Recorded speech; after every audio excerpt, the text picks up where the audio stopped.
Welcome back. You're still watching The Globe.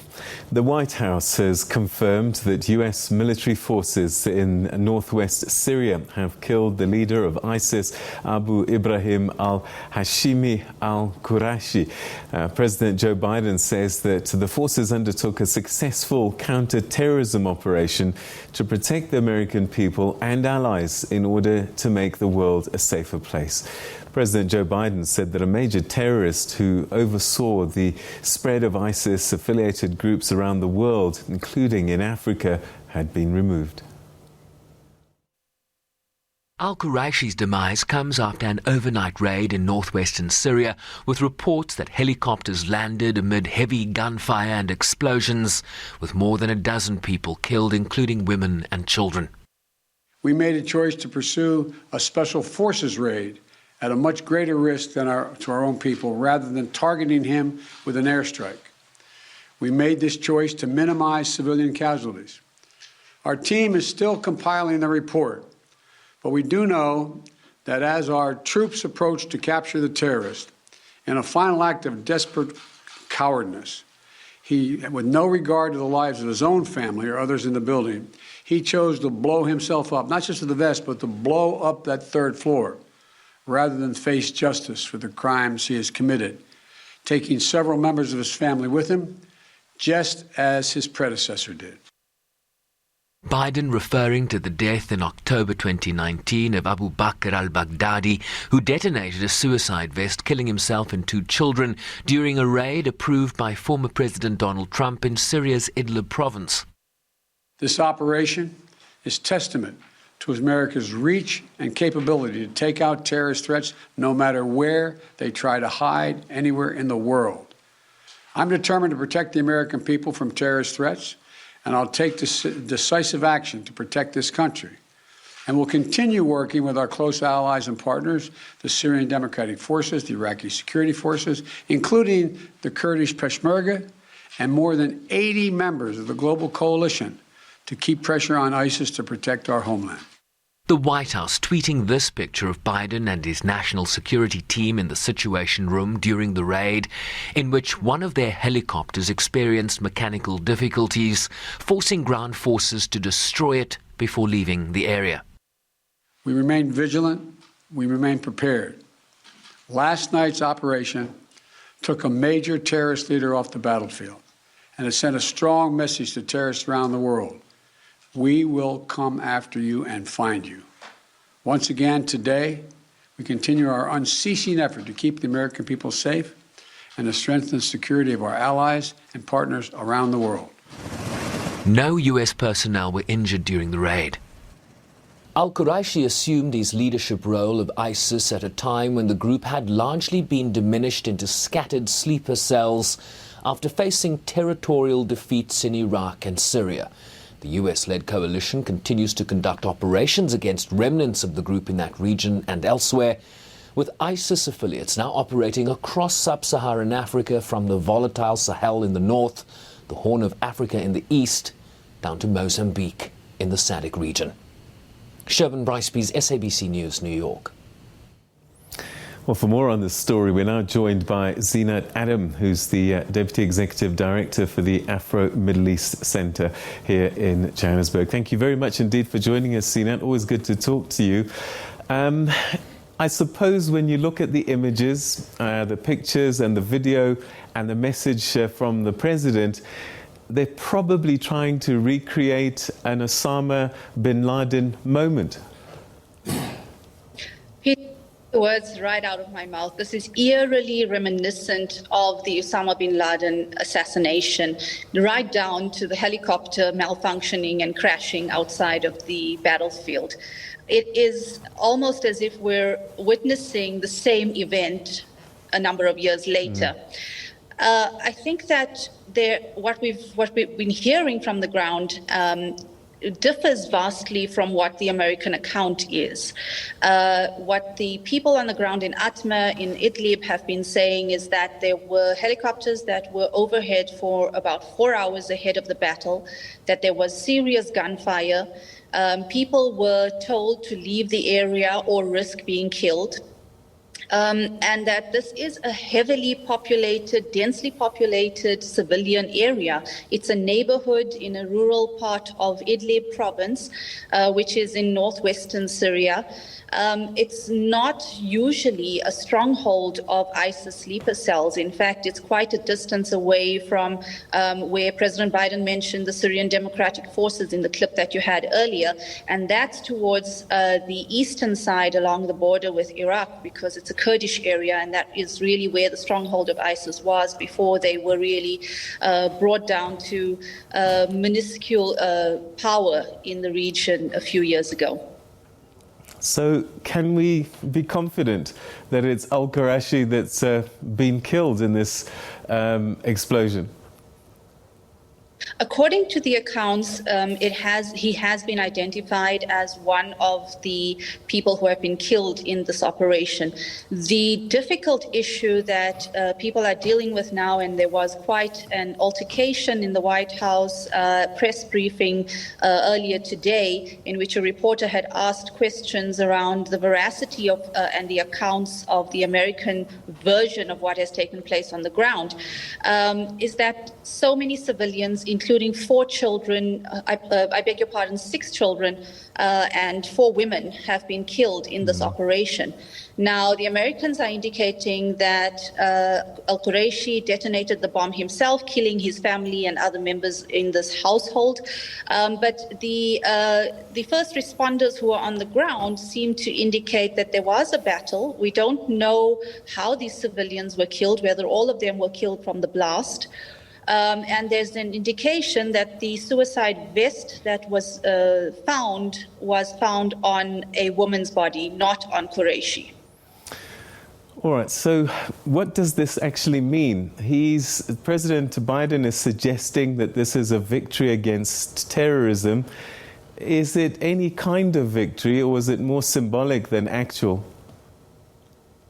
Well, I think that the Americans are going to face a little bit of upheaval from this incident, because it follows very shortly on an incident that you and I spoke about a few months ago, which was the drone attack on a family in Afghanistan, and that resulting in a number of civilian casualties as well. Last week, the Pentagon and the U.S. Secretary of Defense issued a directive to all of defense teams to say that if there are any movements in combat or drone attacks, they have to caution against civilian casualties. And in this case, the civilian casualties are quite high. So there are going to be questions to the Americans. In terms of what is happening on the ground, again, like I said, this is not a stronghold of ISIS. Atme is actually under Hayat Tahrir al-Sham, and is considered part of the Free Syria area after the revolution. However, Peter, you would know that since the revolution, Syria has become a battlefield for various groups, for international players that have turn this into a playground. You have Turkey that's in the northern areas. You have Russia supporting the Syrian government in barrel bombing areas and causing mass civilian casualties. You have all these splintered groups that have come up, including Hayat Tahrir al-Sham. You have remnants of Al-Qaeda. You have remnants of ISIS. You have Kurdish groups in the western area. So it's a really, really difficult political climate, and there's no vision of this being cleared up anytime soon. Is there any threat that we might see revenge attacks?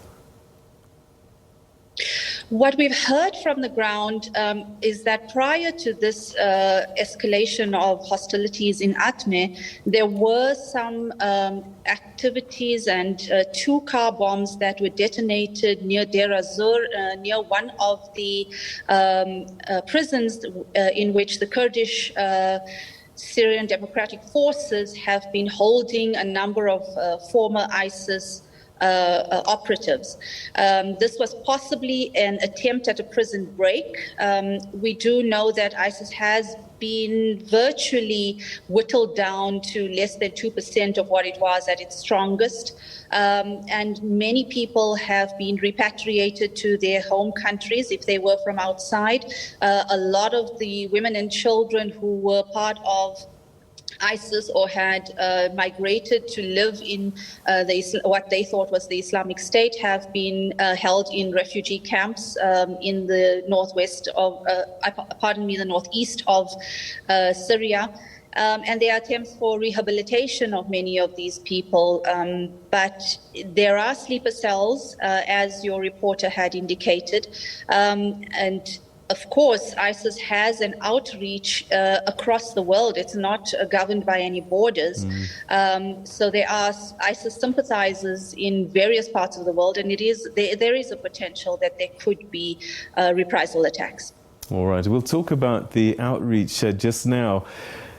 The figure of al-Qurashi, with him out of the picture, does that create any kind of vacuum, or is IS being built in such a way that the movement is bigger than the individuals, even if those individuals might be powerful and significant? I think that after Baghdadi was killed, that the movement really lost a lot of its positioning and its infrastructure. What we're looking at now are these cells that have popped up all over the world. Many of them are sympathetic to the ideology of ISIS, but not necessarily within the command structure. However, what we noticed when ISIS first swept across Iraq and Syria with this flaming glory in a number of American vehicles that they had managed to capture, showing their military might moving around in these areas and showing their territorial reach with promises of dismantling the colonial structures of Sykes-Picot in the Middle East region.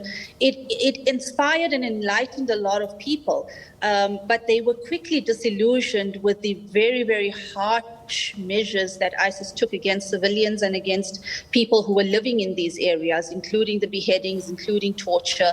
And these are questions that were raised, and people attempted to leave the organization. So right now, with Quraishi being taken out, there may not be a high command structure, but there still remains a lot of people who may be sympathetic to the ideology and would still continue in that light. Well, let's talk about that global outreach, and it's in parts of Africa now.